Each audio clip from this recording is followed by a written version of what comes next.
you could really use that to, oh, yep. I'm sorry to interrupt you for just a second. Oh, Your my former old boss, Harry Reid, is taking the stage. I want to make sure we get his remarks. We'll be right back with you. Great. Senator Reid getting a standing ovation as he comes out. Thank you. Thank you very much.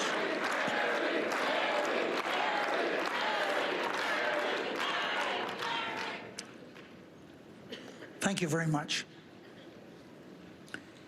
Since our state was formed in 1864, we've not had a governor that has been as successful during his first term working with the legislature as Steve Sisolak.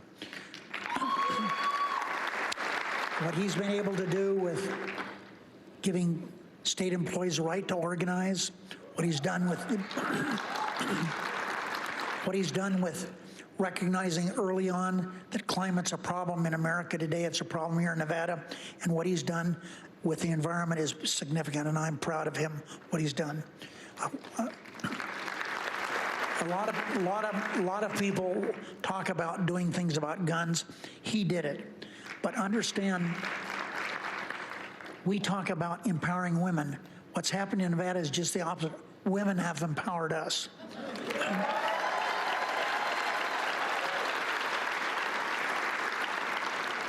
We hear, and you can't say it often enough, what we have in Nevada is amazing. Our congressional delegation, majorities women. Our state legislature, the Assembly and the Senate, majority women. Our Supreme Court, majority women. Now, just a little vignette here. When I came to the United States Senate, we had one woman, Barbara Mikulski. And over the years, as women started coming into the Senate, I can speak from experience. Every time we got another woman in the Senate got better.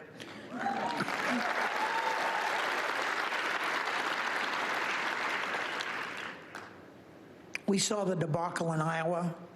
We saw what happened in New Hampshire.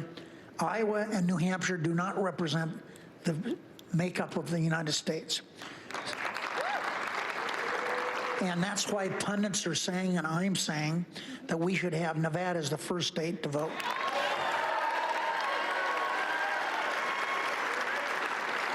Nevada is a state where we've shown that state parties are meaningful.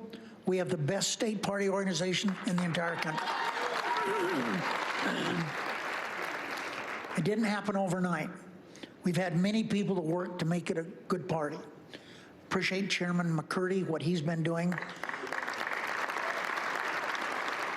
I doubt if she's here tonight, she's probably taking care of her children, doing a lot of things. I kept her real busy today. But no one has had a better impact in the state party development in Nevada than a woman by the name of Rebecca Lamb.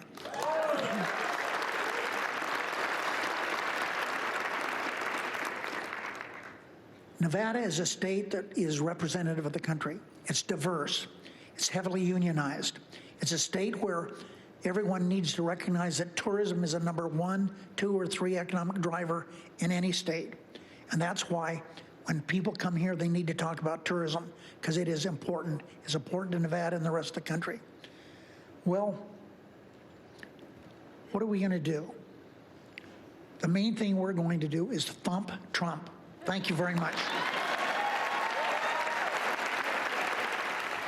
Nevada Senator Harry Reid getting a standing ovation in the room, both at his arrival and now at his departure. A legend in Democratic politics broadly, but a man who made the Democratic Party what it is in Nevada and had an incredible record. Claire McCaskill, I can't help but think that was a little shout out to you. Every woman added to the Senate made the Senate a little better. You know, Harry, this was not the most telegenic guy in the Senate, right? Yeah. He is so blunt. He is so, it is so refreshing to remember the meetings with Harry when you would think you were just getting rolling and explaining something, and he'd be like, I'm done. Yeah. It was like the thump Trump is this classic Harry Reid. And then he's out.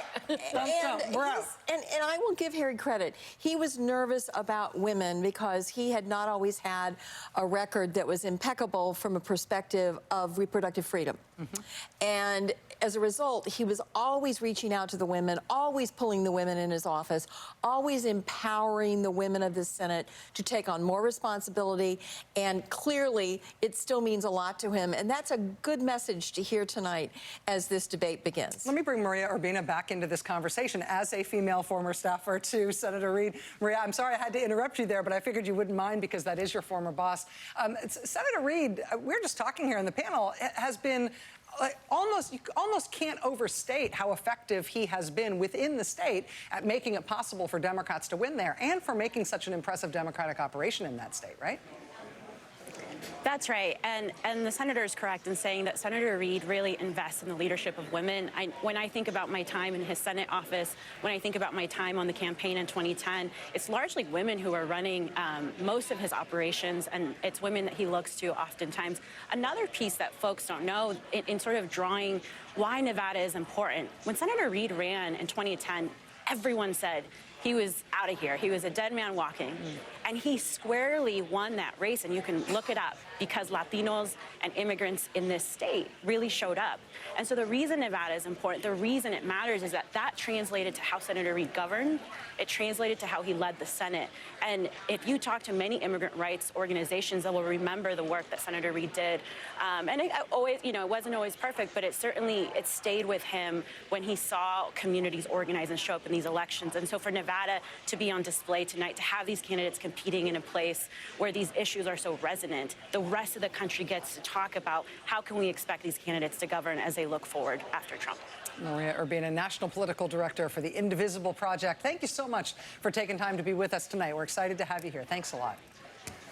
I will say we're going to be, I think, turning around in just a second, go back to the stage. We're about to hear from Tom Perez, who is the national chairman of the Democratic Party. Robert, let me go back to you on this issue about organizing and the effectiveness of the party apparatus. Obviously, we're all we're a little worried about how the party is going to operate the actual caucuses in terms of turning around results and the logistics. Well, now let me cut myself off here because Tom Perez is coming out of the stage. I'll get back to you. I'm sorry. I apologize. Tom Perez, chairman of the Democratic Party. One of the most impactful senators in American history, Senator Harry Reid. Thank you for what you've done. Senator Reid, you've got tenacity. Nevada is called the battle-born state for a reason. You've got tenacity, and that's why I'm so confident that you are going to help us win this battle against Donald Trump. Because as you know, Democrats had incredible success here in 2008, as people have outlined. Steve Sisolak, your governor, one of the most remarkable people I know. We sent Dean Heller packing, and you know what? That's a lesson for every Republican out there. If you're coming after people's health care, we're coming at you for your job. In 2016, it was Joe Heck. And you know what? The Nevadans said, heck no. In 2018, it was Dean Heller, and Nevadans said, hell no. And you know what? Let's give it up for the two women who replaced them, Senator Rosen, Senator Cortez Masto. Let's give it up for Congresswoman Titus, Congresswoman Lee, Congressman Horsford. Folks, you got a great bench. You got a great team. And these victories happened because of one simple word: organize. The Nevada Democratic Party and countless volunteers and partners organized and lifted up diverse communities across every inch of this state. From our Native American and Filipino brothers and sisters to our African American and Latinx brothers and sisters, Nevada is truly a microcosm of America. And that's exactly how we're going to win again in November. This president may have his Twitter accounts, but we got our clipboards, and we got our organizers, and we're organizing to protect our health care. We're organizing to protect the right to form a union. We're organizing to protect a woman's right to control her own body. We're organizing to protect immigrants. We're organizing to combat climate change. We're organizing right here in Las Vegas, the site of the worst mass shooting in American history, so that we can take the fight to the NRA and end gun violence once and for all, and we will do that. As others have mentioned, we're already at 70,000 early voters here. And to give you some perspective, in 2016, 84,000 people turned out in total on Caucus Day. And folks, we're still 3 days out from Caucus Day, and this comes on the heels of record-breaking turnout a week ago in New Hampshire. So we're making sure that more people can participate in our democracy. Nevadans can register on the same day. Caucus materials, as the chair pointed out, in English, Spanish, and Tagalog. Democrats are organizing around the values of the American people. And every single one of our candidates shares those values. And every single one of those candidates would make a far better president than President Trump.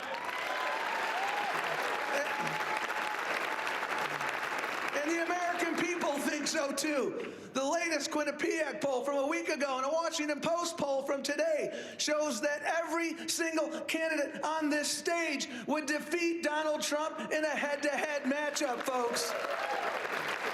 That's why, folks, that's why no matter who makes it to the mountaintop, we will unite behind our eventual nominee. The Democratic Party is a family. Families often have spirited discussions. Come to my house at Thanksgiving. But you know what, folks? That's healthy. And when we take on Donald Trump, we know we will come together and do it together, because our unity is indeed our greatest strength and his worst nightmare. And now, make no mistake about it, though, this battle won't be easy. But whenever I feel myself getting tired or cynical, I think of all the people across this great state and this great country who are counting on us to succeed. I think about the workers I met in casino kitchens who are struggling to put food on the table for their families. I think about the homeowners that I met here in Nevada whose homes were foreclosed because predatory lenders made Nevada a foreclosure haven in America. Shame on them. I think about children like 9-year-old Adelida Reynoso, who was separated from her mother, Maria, at the border 2.5 years ago because of the bankrupt policies of this president. And she talks to her mom on FaceTime. She should be hugging her mom. And the first words she learned in English were, "They separated us. She deserves a better America." I think about the people with pre-existing conditions who might lose their health care if Republicans get their way. I think about the parents who have to choose between paying rent and paying for insulin. I think about the seniors and people with disabilities who will be harmed by Trump's threats to cut Medicare, Medicaid, and Social Security. I think about every dreamer still striving for that same promise of opportunity that brought my parents to this country so many years ago. Together, we will build the future they deserve, and we will do it together. And if you want to join this fight, let's join it together. Text UNIFY to 43367. UNIFY 43367. Adelante, vamos a ganar. Nuestro voto es nuestra voz. Muchísimas gracias. Thank you so much. I believe the candidates are about to get announced here in just a moment, and we'll pause when that happens to see them come out onto the stage. You see Senator Klobuchar there, Mayor Buttigieg. Let's watch this.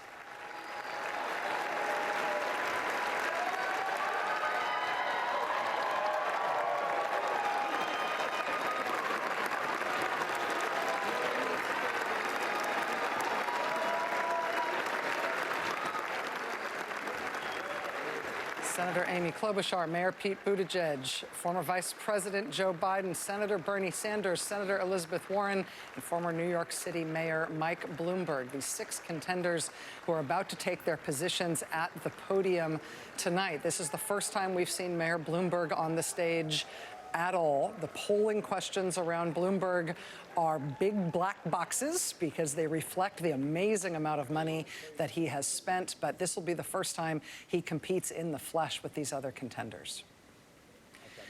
Robert Gibbs, let me ask you about the speech that we just heard from the Democratic Party chairman, Tom Perez. Organize, organize, organize, organize, talking about that being the secret to the success of the Democratic Party in terms of lining up a Democratic congressional delegation in that state. Right. But he's saying that's also the key to the Democrats winning in 2020. How do you